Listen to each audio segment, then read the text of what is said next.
Welcome to Obey Your Strengths with Gallup Certified Strengths Coach, Kathy Kersten.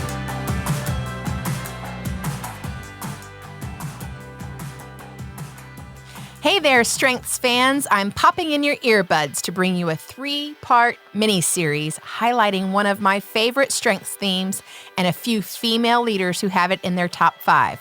We're talking to chicks with command. The bold, decisive, and direct command. It's a rare strength, one of the least dominant in the Gallup database. I admire and even have a little strengths envy for female leaders with command. I want to learn from them, be inspired, and maybe even walk away with a few command-like skills that I can use in my own leadership. So thanks for joining us. We're talking to Chicks with Command.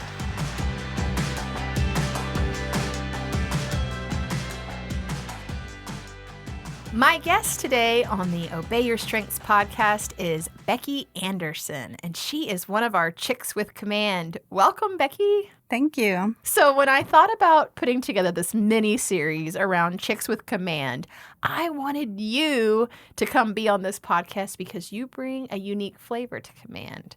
You've got the quiet strength.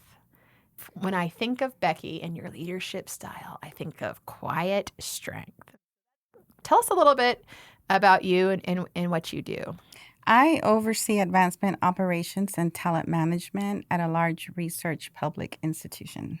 And you're a people leader, too, so you have a team Yes. there. Mm-hmm. Tell us the size of your team. Right now, it's at 27. Tell us what other strengths you have in your top 5, in addition to that command and deliberative. The other 4 are Relator, Strategic, Deliberative, and Futuristic. Okay, so tell us a little bit about your Relator. How does that show up? My Relator, it's important for me to know people's strengths, their goals. I'm more comfortable in the one-on-one, small group, and it's trust and honesty is very important to me. Yeah, tell us about your strategic. My strategic is a big picture. I use it on a daily basis, but it's how my brain works. Always looking at the big picture, kind of thinking on the spot of different options, plan A, plan B, plan C. What would happen if we do this? What would happen if we did this instead? And tell us about deliberative. Deliberative, I'm more of an observer, I think. I like to learn the subject and be comfortable and be confident and know what I'm talking about before I speak. We're going to talk a lot about your command, but I'd love to hear how just a brief description from you about how you see your command in you. I describe it as a natural instinct to take charge and make decisions. And so before I learned about strengths and before I took the assessment, I would describe it as just doing what you have to do. Where there's a will, there's a way. I've always just had that mindset. And so now I understand why that means. Now we understand your natural talent to do that. Yes. Okay. And what about futuristic? The futuristic, that one I'm always anticipating, thinking ahead. And that helps me on a daily, just help problem solving and organizational planning, working with my team or other employees and looking at what their potential is, what their next step could be career progression-wise. Just in general, I love helping people reach their potential. And so that's comes in big with that. Like, I'm always able to see what they could be doing differently or what could they do to expand what they're already doing and growing their skills. And I bet that vision for yourself and other people also comes through with command when you can help tell them what they should do, right? Yes. And so, that can get me in trouble sometimes. Also with futuristic, it's sometimes I'm so focused on what's coming ahead that I'm not enjoying the present. So now that I'm self-aware of that, I try to make it a point to think about the present and enjoy it. Stay present. Mm-hmm. That's typical for folks with futuristic. As we're kind of starting to focus in on your command a little bit, do you have any stories where you saw your command shining through from your childhood or your youth?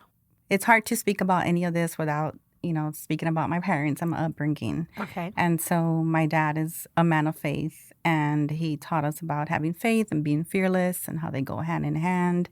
And so I really took that to heart, despite, my circumstances where we lived and where I grew up, West Side, low income, and even just being, a Latina, I made a decision or I just did not allow my circumstances to dictate my future, whether I didn't have the resources or the opportunities that everybody else did.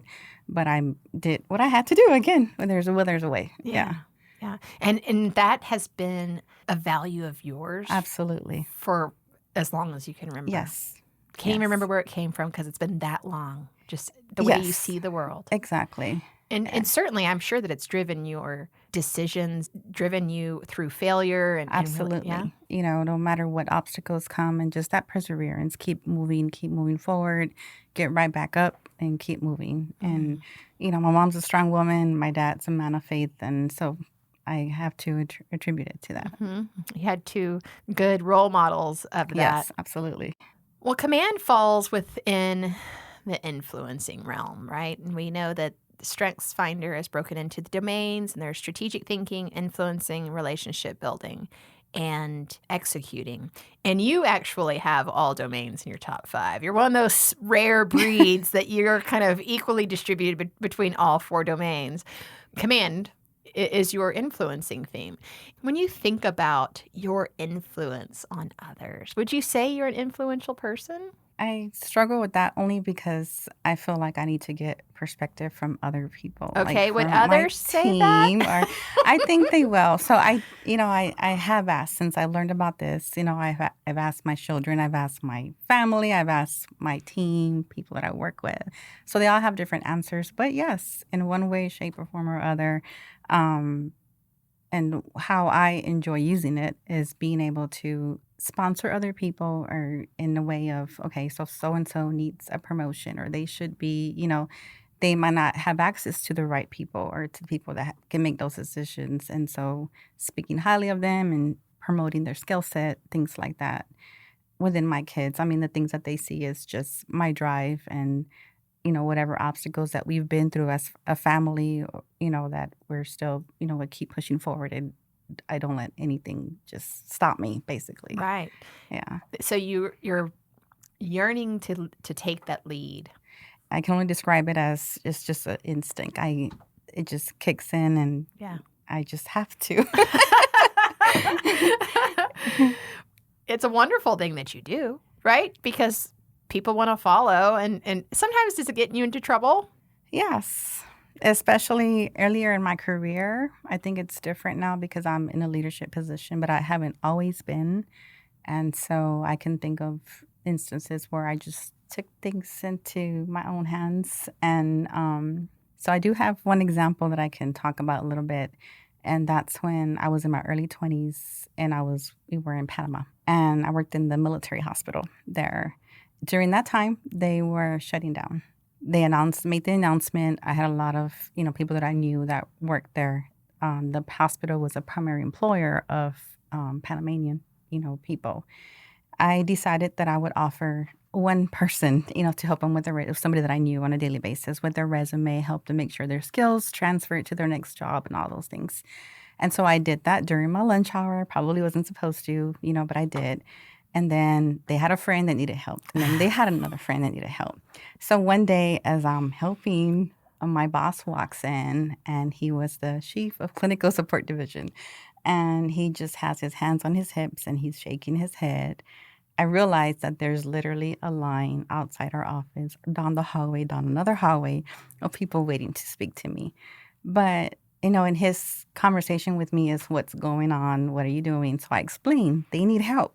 In their eyes, it's almost like it's their well-being. It's in jeopardy, and how can I help? And so his conversation with me was, you can't save everybody. You can't help. You can't, it's beyond our control. I understand what you're doing, but you can't be doing this here. Things like that. I really was just trying to help. But I felt like I needed to do something in their chaos. Right. And you could. And you were creating calm and helping them take steps forward towards a resolution for their own personal problem. Yes. And then other people caught wind that was happening, and they could come to you as a source of moving through ambiguity in an uncertain situation. Right. What I love about that is, and I talk about this all the time in my strengths workshops, is that we have a job description and then we have a talent role. Mm-hmm. And what we're seeing come through in you in that story is that you were known and recognized for your talent role. Luckily, your boss was understanding, understanding it and then like get back to work. Yeah, You're and not then going to get fired. shut me down. He shut you down, but he didn't fire you, Yeah. But understanding how you bring that sense of calmness to people and helping them make the right steps, move forward. That's awesome. Oh, that's a great story. How has your command grown professionally? Now, let me tell you something I'm thinking about, and maybe you can react to this statement. In some of the Gallup podcasts that I've listened to, they've described command as in its raw form or its immature form. It can be, I make great decisions for myself. Mm-hmm. And command that grows and matures becomes, I make great decisions for all of us. So it's inclusive of those in your working groups, your family, or your neighborhood, or whatever context you put it in. Have you seen yourself grow in that way? When I think about taking charge, and every time I'm in a situation where I'm doing that, it's always because I'm trying to be helpful. I'm trying to, bring calm to something or just help a situation, help an organization, help build something, help make a case for something. There's been situations where people will come to me and they've lost confidence in something that they're working on, or a project didn't go like they thought, or they didn't get the promotion they were looking for. A lot of it is just encouragement and helping people see their own potential and helping them build that confidence back up, and that it's okay to make mistakes. It's okay to pivot in the middle of a project or in the middle of a plan, and I feel like I use it. I see it now and I use it to help others. My passion is to help others see their full potential. Me too. From different strength sets, though, right? Mm-hmm. But yeah, because, I got belief in maximizer. My wanting people to see their full potential comes from the belief in maximizer, and yours is coming from deliberative and relator and futuristic, like connecting to their vision, their future. When I started working with you, you had an intact team, and then your team at the university experienced a leadership transition. One thing that I saw you do particularly very well with your team was that you stepped into that time between leaders, right? There was an executive search going on, and there was some interim leadership, Right. but it wasn't strong, like daily leadership, right? It was kind of Yes, it was interim. interim. Yeah, I guess it's just interim. Yes, interim leadership. And you really kind of stood up as like a backbone for your team and said, we're going to keep doing the great work we're doing. So when we had the leadership change and, that transition happened, as soon as I knew it was going to happen, right away, I start thinking, okay, what do we need to do to make sure people don't start jumping ship, for one, and that they don't feel discouraged or start wondering. Not everyone is comfortable with transition and with change like that. I just made it a point. I don't know how effective I was, but I felt a responsibility, a duty to try to step up and fill that gap in any way that I could, whether it's bringing calm or just, the day-to-day interactions, the day-to-day operations of the areas that didn't have a leader, supporting my interim in the best way that I could, my interim BP in the best way that I could, keeping him in the loop and advising, making decisions. For the most part, my bigger focus was on the team. You know your work. You know you have the skill set. You have the experience. You know we've done this before. Own what you do and just keep going, keep moving forward. Eventually, we'll have a new leader. And for now, let's not stop. Let's keep moving. And so that stability that you created for that team, you brought it every day, right? That beating that same drum of, you know what you're supposed to do. Let's do that.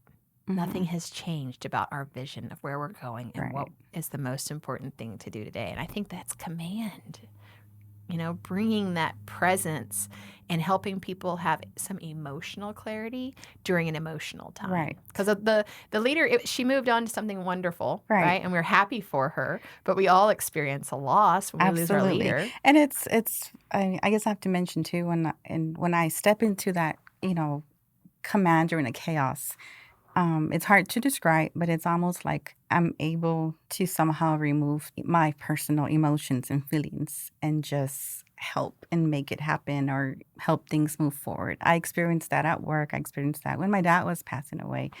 I was the person chosen to handle all of his health care and be his spokesperson. That was a hard thing to do. But I was able to do it. And I'm not the oldest in my family, but my dad, for some reason, I guess because of that he saw that I could handle it emotionally. And I went through the whole process when he decided he wanted to stop treatment and be the one to make it happen. And so after everything was said and done and after the funeral, then I felt it, and then I felt it. And the same thing with the transition, up until, the last day we're having to go away. And then that's when the tears start coming out and I have my Right. moment. And you get Yes. your moment, right? Yes. To not be Yes. the stable rock for Yes. everyone. Yes. Yeah. In this mini series of Chicks with Command, I'm talking a lot about conflict and confrontation. Okay, and Gallup tells us that command doesn't shy away from confrontation. You're not frightened by it. Right. Can you help describe to us what confrontation or conflict looks like from your point of view to the benefit of us who sometimes maybe get paralyzed by it? In my experience, it comes from usually a misunderstanding or miscommunication about something. So my first instinct to do when there's a conflict, whether it's between two people or even with myself, with someone, is asking questions, finding out, why do they feel a certain way? And, and I'm working with two people, I'm asking the same questions of both parties separately and then bring them together and have that conversation. I think it's important because how else are you going to get to the root of the problem? More than 90% of the time, it's a minor miscommunication or misunderstanding. And, I've been doing this for many years, and that's usually been it. The source of the conflict. And sometimes it's personalities, and at that point you have to agree to disagree, but I'm just a big believer in being direct and head on. Let's just talk about it. So when you say direct and head on, what does that mean? Like, if you wanted me to be direct and head on, does that mean I tell you everything I'm thinking? Does that mean no filter? What does it mean? It means pretty much like you ask questions. Hey, I noticed, you've been behaving this way, towards me. What's going on? Did I do something, or what is it? Have that conversation. You might not always get an answer because not everyone is comfortable having those conversations, but you've done your part. And if you've done your part and they're not responsive, then for me, I'm able to just move on from that. In my coaching practice, Becky, there are many people who I have worked with individually who have received some feedback based on their command, and that's usually what ends them up in a coaching position. Does that surprise you? No. And they come back with the feedback that, I can be direct, sometimes harsh. What feedback have you gotten? Depends who you ask. Okay. Well, give me some examples. Okay, so on the personal side, I guess my husband would say, I don't know when to turn it off because I'm in this mode at work all the time and other things that I have to deal with. And then in a marriage, it's a partnership. And so it's a little bit different. And so that can get me in trouble there. Another feedback I've gotten is that I can be intimidating. And I never understood that. I don't think I'm intimidating. I don't, what am I doing to intimidate people? Now that I'm self-aware of those things, I soften my approach and be more considerate of the fact that not everyone has that strength and not everyone can just do it. Because prior to that, my advice would be, well, just do this or just go talk to your boss and tell them this. And they would look at me like, what are you? Like I'm speaking a different language. Yeah, like I would never do that. Yes. What do you mean just go tell my boss what I'm so... Yeah. Yes. And so I've learned that. And so now it's more about, okay, other skill sets that you can use to replace that if that's not one of your strengths. Is that where you maybe use some of your Relator? Yes, I guess so. If I'm coaching somebody, I usually know more about them. And so I'm able to identify what their strengths are and what, their blind spots are and help them navigate through that. Makes sense. Command can be persuasive. It can help draw people in and help them have clarity in certain situations, in which maybe sometimes folks are having a hard time seeing the truth of the situation. Mm-hmm. And I know that the people who have command in my life, my friends or coworkers who have had command have many times helped me see through emotional clutter and persuade me into a direction to get me moving again. Do you have any stories about doing that, or do you see yourself doing that? Just pulling the truth out. Yeah. Kind of. Is that what you're asking? Yeah. Helping us discover our own truth. How about that? Often, quite often, actually. And to me, it's just about asking questions. And more than, usually you'll get your own answers just by answering questions about yourself or what the issue at hand is, or, what is the issue. Well, that's a unique approach, Becky, that I would say not all commanders have. So I've learned that. Okay. So that's how it's evolved. So it used to be more direct, where you told people their truth. Yes. And yes.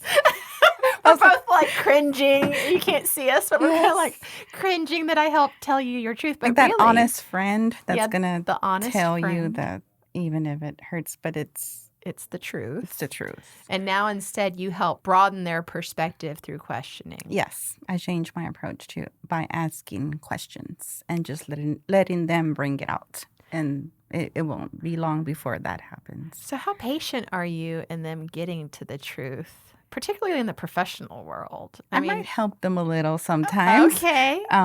In knowing what questions to ask.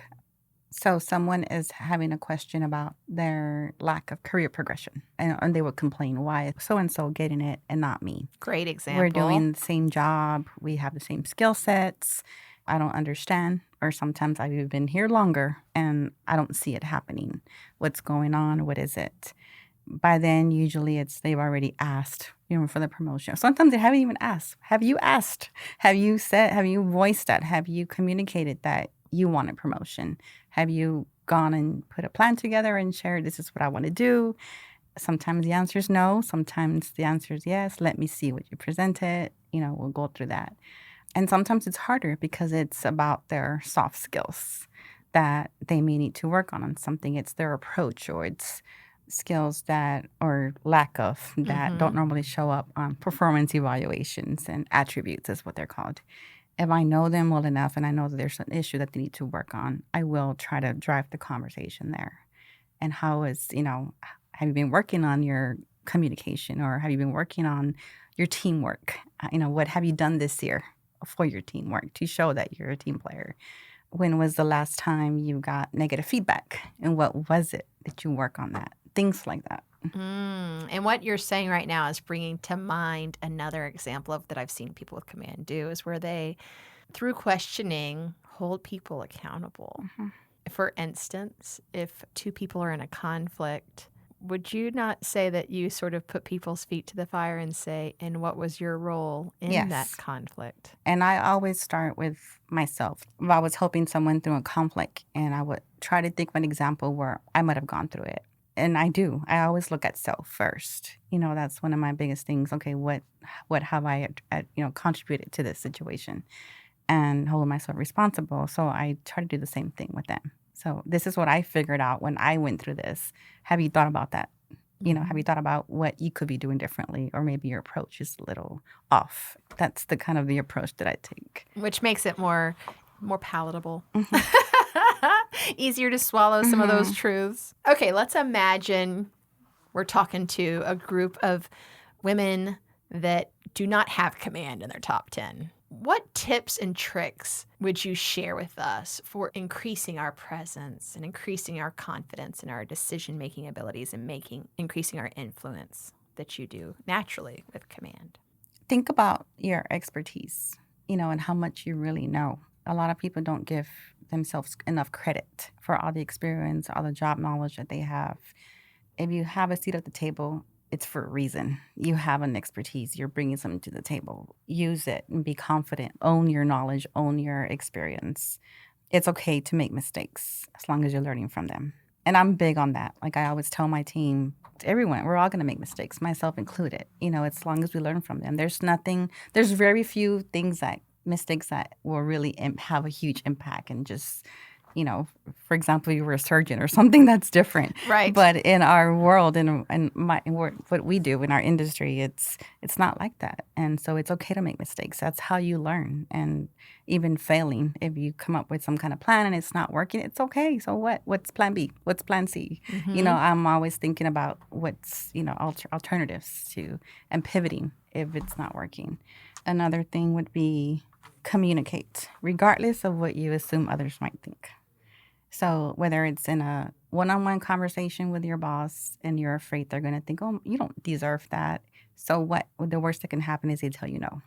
And be okay with that. Okay, you're the second chick with command who said that. And now I'm thinking, is there a pattern here that what's the worst that could be told? No. It's like have the confidence to ask for what you need or what you want. Is that what I'm hearing you say? Yes, absolutely. Like, you have to know your value. You have to know your worth. And you have to, as my previous boss would say, take control of your own destiny. And only you can do that. And whether also in a meeting, like not everyone, I'm one because I'm deliberate.